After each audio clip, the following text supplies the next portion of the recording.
അമൃതവേണി ലൈസ് കിറ്റ് presents daily news പ്രഭാത വാർത്തകൾ powered by Pulimoottil silks KSFE in association with Joy Alukkas.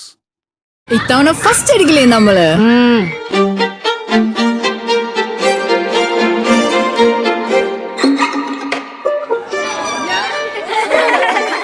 കുട്ടികൾക്കൊക്കെ പെയിൻ ശല്യം ഉണ്ടാകും. അതുകൊണ്ട് ലൈസ് കിറ്റ് ഉപയോഗിച്ച് ക്ലാസ്സിൽ വരാൻ പ്രത്യേക ശ്രദ്ധിക്കണം. ലൈസ് കിറ്റ് ലൈസ് റിമൂവർ പെയിൻ ശല്യത്തിൽ നിന്നും ഉടനടി ആശ്വാസം. നമസ്കാരം, ഞാൻ ഡെയ്സി ബിജു. ഡെയിലി ന്യൂസിന്റെ പ്രഭാത വാർത്തകളിലേക്ക് സ്വാഗതം. ഇന്ന് ഏപ്രിൽ 14 ചൊവ്വാഴ്ച. വീണ്ടും യുദ്ധകാഹളം. ഇറാന്റെ തുറമുഖങ്ങൾക്കെതിരെ അമേരിക്ക ഉപരോധം തുടങ്ങി. ഇറാന് ചുറ്റുമായി 15 യുദ്ധക്കപ്പലുകൾ വിന്യസിച്ച അമേരിക്ക ഹോർമുസ് കടലിടുക്ക് തങ്ങളുടെ നിയന്ത്രണത്തിലാണെന്ന് അവകാശപ്പെട്ടു. അമേരിക്കൻ യുദ്ധക്കപ്പലുകളെ കടലിൽ മുക്കുമെന്നും പേർഷ്യൻ ഗൾഫിലെ കപ്പൽ ഗതാഗതം തടസ്സപ്പെടുത്തുമെന്നും ഇറാൻ. ഗൾഫ് അറബിക്കടൽ മേഖലയിലെ ഒരു തുറമുഖവും സുരക്ഷിതമാകില്ലെന്നും ഇറാന്റെ ഭീഷണി. ആഗോള എണ്ണവില കുത്തനെ വർദ്ധിച്ചു. ട്രംപ് ഭരണകൂടത്തെ പേടിയില്ലെന്ന് ലിയോ 14 മാർപ്പാപ്പ. താൻ രാഷ്ട്രീയക്കാരനല്ലെന്നും ട്രംപുമായി തർക്കത്തിനില്ലെന്നും മാർപ്പാപ്പ പറഞ്ഞു. സമാധാനമാണ് വേണ്ടതെന്നും യുദ്ധങ്ങൾ അവസാനിക്കണമെന്നും മാർപ്പാപ്പ ആവശ്യപ്പെട്ടു. മാർപ്പാപ്പ രാഷ്ട്രീയക്കാരനാകേണ്ടെന്നും ലോകകാര്യങ്ങളിൽ ഇടപെടാതെ സഭാകാര്യങ്ങൾ ചെയ്താൽ മതിയെന്നുമുള്ള ട്രംപിന്റെ ഭീഷണിയോട് പ്രതികരിക്കുകയായിരുന്നു അദ്ദേഹം. കേരളത്തിൽ 79.63% പോളിംഗ് എന്നും കണക്കിനിയും മാറുമെന്നും മുഖ്യ തെരഞ്ഞെടുപ്പ് officer Rathan U Kelkar. Polling ശതമാന വിവരം പുറത്തുവിടണമെന്നാവശ്യപ്പെട്ട് പ്രതിപക്ഷ നേതാവ് VD സതീശൻ കേന്ദ്ര തെരഞ്ഞെടുപ്പ് കമ്മീഷന് കത്തയച്ചതിന് പിറകെയാണ് ഈ വെളിപ്പെടുത്തൽ. സർവീസ് വോട്ടുകൾ ഉൾപ്പെടുത്തിയുള്ള അന്തിമ കണക്ക് പിന്നീട് വരുമെന്നും രത്തൻ യു ഖേൽക്കർ വാർത്താ സമ്മേളനത്തിൽ പറഞ്ഞു. വോട്ടിംഗ് യന്ത്രങ്ങളിലെ പോളിംഗ് 78.27%. തപാൽ വോട്ട് കൂട്ടിയപ്പോൾ പോളിംഗ് 79.63%. 53,984 സർവീസ് വോട്ടുകളിൽ എത്ര പോൾ ചെയ്തെന്ന് വോട്ടെണ്ണുമ്പോഴേ അറിയൂ. ലഭ്യമായ കണക്ക് പാർട്ടികൾക്ക് നൽകിയെന്നും തെരഞ്ഞെടുപ്പ് കമ്മീഷൻ. കണ്ണൂർ അഞ്ചരക്കണ്ടി ഡെന്റൽ കോളേജിലെ വിദ്യാർത്ഥി നിതിൻ രാജിനെ ഓൺലൈൻ വായ്പാ തട്ടിപ്പ് സംഘം ഭീഷണിപ്പെടുത്തിയതിന്റെ വാട്സ്ആപ്പ് ചാറ്റ് പുറത്ത്. 1000 രൂപ ഉടനെയും 18,218 രൂപ വ്യാഴാഴ്ചയും അടയ്ക്കണമെന്നാവശ്യപ്പെട്ടുള്ള സന്ദേശവും അധ്യാപികയ്ക്ക് വന്ന സന്ദേശവും പുറത്തുവന്നിട്ടുണ്ട്. അധ്യാപികയുടെ പരാതിയിൽ പോലീസ് കേസെടുത്തിട്ടുണ്ട്. അമ്മയുടെ ചികിത്സയ്ക്കാണ് വായ്പയെടുത്തതെന്ന് നിതിൻ രാജിന്റെ അച്ഛൻ വ്യക്തമാക്കി. 1ാം വർഷ BDS വിദ്യാർത്ഥി നിതിൻ രാജിന്റെ മരണത്തിൽ യുവജന കമ്മീഷൻ സ്വമേധയാ കേസെടുത്തു. യുവജന കമ്മീഷൻ അധ്യക്ഷൻ M ഷാജറാണ് നടപടിയെടുത്തത്. 2018 പ്രളയം മനുഷ്യനിർമ്മിതമാണെന്ന് ആരോപിച്ച് മന്ത്രി K കൃഷ്ണൻകുട്ടിയുടെ ചിറ്റൂരിലെ ഓഫീസിലേക്ക് UDF പ്രതിഷേധ മാർച്ച് നടത്തി. മാത്യു കുഴൽനാടൻ MLAയുടെ നേതൃത്വത്തിൽ നടന്ന മാർച്ചിൽ സംഘർഷമുണ്ടാവുകയും പ്രവർത്തകർക്ക് നേരെ പോലീസ് ജലപീരങ്കി പ്രയോഗിക്കുകയും ചെയ്തു.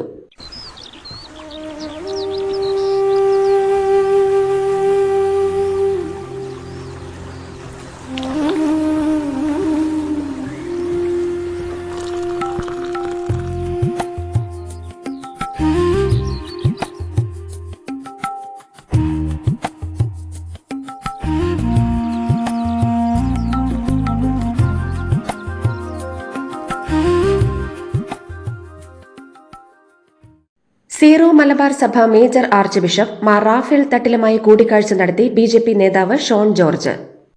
തെറ്റിദ്ധാരണകളില്ലെന്ന് കൂടിക്കാഴ്ചയ്ക്ക് ശേഷം ഷോൺ ജോർജ് പറഞ്ഞു. തെക്കു പടിഞ്ഞാറൻ കാലവർഷം ദുർബലമാകുമെന്ന് കാലാവസ്ഥാ നിരീക്ഷണ കേന്ദ്രം. തെക്കൻ സംസ്ഥാനങ്ങളിലും മഴ കുറയുമെന്ന് വിലയിരുത്തൽ. എൽ നിനോ പ്രതിഭാസം മൺസൂണിനെ ബാധിക്കും. അതേസമയം വേനൽ മഴയ്ക്ക് സാധ്യതയുണ്ടെങ്കിലും സംസ്ഥാനത്ത് ചൂട് കൂടുകയാണ്.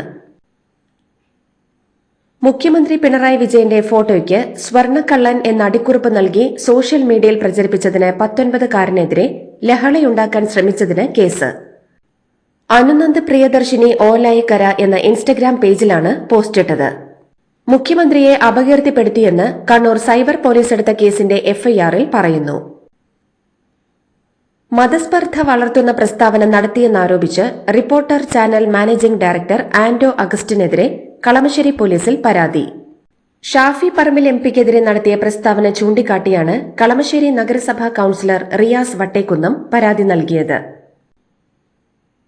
മദ്യനയ അഴിമതി കേസിലെ സിബിഐ അപ്പീലിൽ ഡൽഹി ഹൈക്കോടതി ജഡ്ജി സ്വർണകാന്ത ശർമ്മയിൽ നിന്ന് നീതി ലഭിക്കില്ലെന്നും ജഡ്ജിയെ മാറ്റണമെന്നും മുൻ മുഖ്യമന്ത്രി അരവിന്ദ് കെജ്രിവാൾ. RSS ബന്ധമുള്ള 4 പരിപാടികളിൽ ജസ്റ്റിസ് ശർമ്മ പങ്കെടുത്തിട്ടുണ്ട്. കേസിൽ നിന്ന് പിന്മാറണമെന്നാവശ്യപ്പെട്ട് ഇതേ ജഡ്ജിക്ക് മുന്നിൽ നേരിട്ട് ഹാജരായാണ് കെജ്രിവാൾ വാദിച്ചത്. തൊഴിലാളികൾക്ക് ശമ്പളം കൃത്യമായി കൊടുക്കണമെന്നും തൊഴിൽ നിയമങ്ങൾ പാലിക്കണമെന്നും ഉത്തർപ്രദേശ് മുഖ്യമന്ത്രി യോഗി ആദിത്യനാഥ് ഫാക്ടറികൾക്ക് നിർദ്ദേശം നൽകി. ശമ്പള വർധനയും 8 മണിക്കൂർ ജോലി സമയവും നടപ്പാക്കണമെന്നാവശ്യപ്പെട്ട് നോയിഡയിൽ തൊഴിലാളികൾ സമരത്തിനിറങ്ങിയിരുന്നു. പാക് ഭീകരർക്കെതിരെ നടപടിയെടുക്കുന്നതിന് പകരം മമതാ ബാനർജിയും കോൺഗ്രസും അവർക്ക് ബിരിയാണി കൊടുക്കുകയാണെന്ന് കേന്ദ്ര ആഭ്യന്തരമന്ത്രി അമിത്ഷാ. പശ്ചിം ബർദ്വാനിൽ നടന്ന BJP തെരഞ്ഞെടുപ്പ് റാലിയിൽ പ്രസംഗിക്കുകയായിരുന്നു അദ്ദേഹം. പഹൽഗാം ആക്രമണത്തിന് പ്രധാനമന്ത്രി നരേന്ദ്രമോദി ഓപ്പറേഷൻ സിന്ദൂറിലൂടെ തിരിച്ചടി നൽകിയെന്നും അമിത്ഷാ പറഞ്ഞു.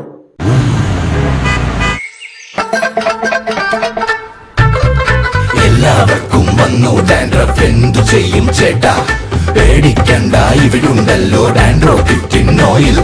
ഉടനടി മാറും താരൻ, ഉപയോഗിക്കൂ വേഗം. അമൃത്വേനി ഡാൻഡ്രോക്വെറ്റ്, the ultimate dandruff solution. Hormuz കടലിടുക്ക് തുറന്ന് കപ്പൽ ഗതാഗതം സുഗമമാക്കുന്നതിനായി ബ്രിട്ടനൊപ്പം കൈകോർത്ത് പ്രവർത്തിക്കുമെന്ന് ഫ്രഞ്ച് പ്രസിഡന്റ് ഇമ്മാനുവൽ മാക്രോൺ. ഹോർമുസിൽ കപ്പൽ ഗതാഗതത്തിന് ഉപരോധം ഏർപ്പെടുത്തുമെന്ന അമേരിക്കൻ പ്രസിഡന്റ് ഡൊണാൾഡ് ട്രംപിന്റെ ഭീഷണിക്കിടെയാണ് ഫ്രാൻസിന്റെ ശക്തമായ നിലപാട്. ഹോർമുസ് കടലിടുക്ക് ഇറാന്റെ സ്വകാര്യ സ്വത്തല്ലെന്ന് UAE. ഹോർമുസിനെ സ്വതന്ത്രമാക്കണമെന്ന് UAE president Sheikh Mohammed bin Zayed Al Nahyan. Bahrain രാജാവുമായി അദ്ദേഹം കൂടിക്കാഴ്ച നടത്തി. ഇറാന്റെ ആണവ പരിപാടിയുമായി ബന്ധപ്പെട്ട തർക്കങ്ങൾ പരിഹരിക്കാൻ ഇറാന്റെ യുറേനിയം വാങ്ങാമെന്ന് റഷ്യ. ക്രെംലിൻ വക്താവ് ദിമിത്രി പെസ്കോവാണ് ഇക്കാര്യം ആവർത്തിച്ചത്. ഇറാനെതിരെ ഉപരോധം ഏർപ്പെടുത്താനുള്ള അമേരിക്കൻ നീക്കം അംഗീകരിക്കാനാവില്ലെന്നും റഷ്യ. ഇറാന് സൈനിക സഹായം നൽകിയാൽ ചൈനയ്ക്ക് 50% തീരുവ ചുമത്തുമെന്ന് അമേരിക്കൻ പ്രസിഡന്റ് ഡൊണാൾഡ് ട്രംപിന്റെ ഭീഷണി. ചൈന ഇറാനെ സഹായിച്ചാൽ അമേരിക്കയിലേക്ക് ഇറക്കുമതി ചെയ്യുന്ന ചൈനയുടെ ഉൽപ്പന്നങ്ങൾക്ക് അമ്പരപ്പിക്കുന്ന പുതിയ തീരുവ ചുമത്തുമെന്നാണ് ഡൊണാൾഡ് ട്രംപ് ഭീഷണിപ്പെടുത്തിയത്.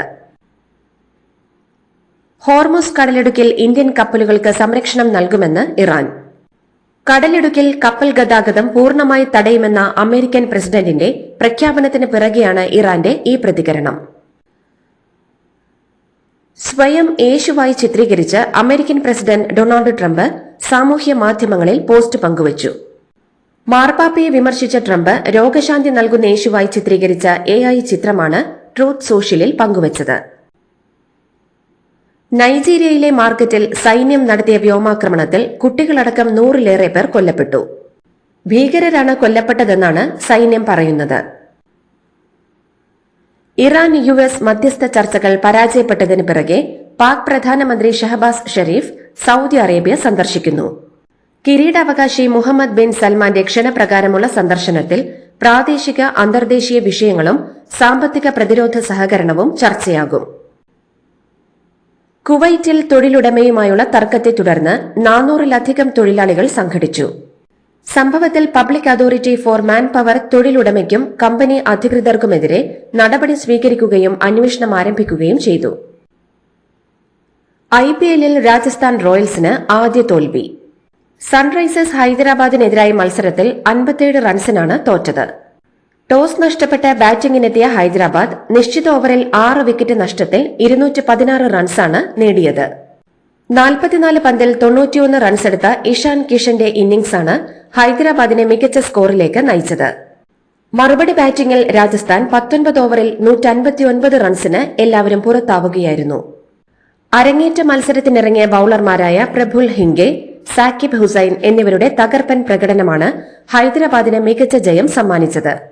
4 വിക്കറ്റുകൾ വീതം വീഴ്ത്തിയാണ് ഇരുവരും അരങ്ങേറ്റം അവിസ്മരണീയമാക്കിയത്. ഇതോടുകൂടി ഡെയിലി ന്യൂസിന്റെ ഇന്നത്തെ പ്രഭാത വാർത്തകൾ സമാപിക്കുന്നു. ഡെയിലി ന്യൂസിന് വേണ്ടി വാർത്തകൾ വായിച്ചത് ഡെയ്സി ബിജു. DailyNewsLive.in വാർത്തകൾ വിരൽ തുമ്പിൽ.